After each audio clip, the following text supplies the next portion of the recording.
Hi guys, this is Carlo Olanam, Kalami, Cebu. I'm with CJ and Ramsey. Kay namin ron sa Parkmall kay mag-food trip ni Ray.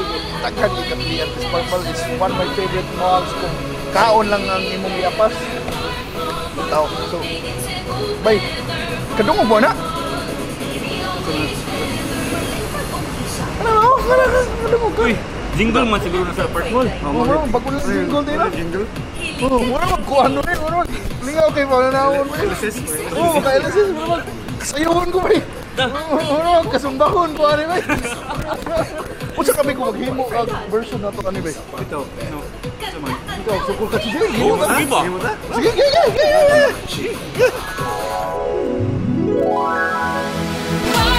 Parkmall, making Cebu better. Parkmall, Diri always better. Ganahan mi mangaon diri sa Parkmall better. Di maglibog kung unsaon Diri sa Parkmall better. daghan kay kapilian Diri sa Parkmall better. adto na tagkakanan. Diri sa Parkmall better. Ikaw man maglingaw-lingaw, Diri sa Parkmall better. pahuway den mo hataw. Diri sa Parkmall better. Pwede rasad manayaw, Diri sa Parkmall better.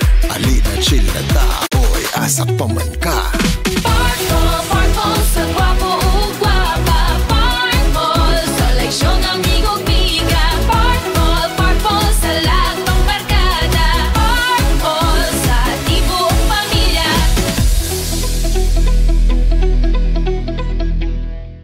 So hi guys, grabe kayo maka-LSS gid ang bagong Parkmall Jingle. Oh, danceable kayo siya. And by the way, naay Parkmall Jingle Dance Competition. Kung ganahan mo makadaog og instant cash prizes. So, ang inyo nang buhaton is actually mag-form mo groups of 5 to 10 people. Dayon, mag-submit mo video sa inyong choreography sa Parkmall Jingle.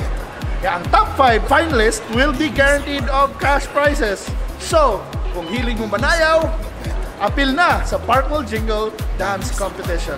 And see you sa Grand Finals karon August 4. Ka.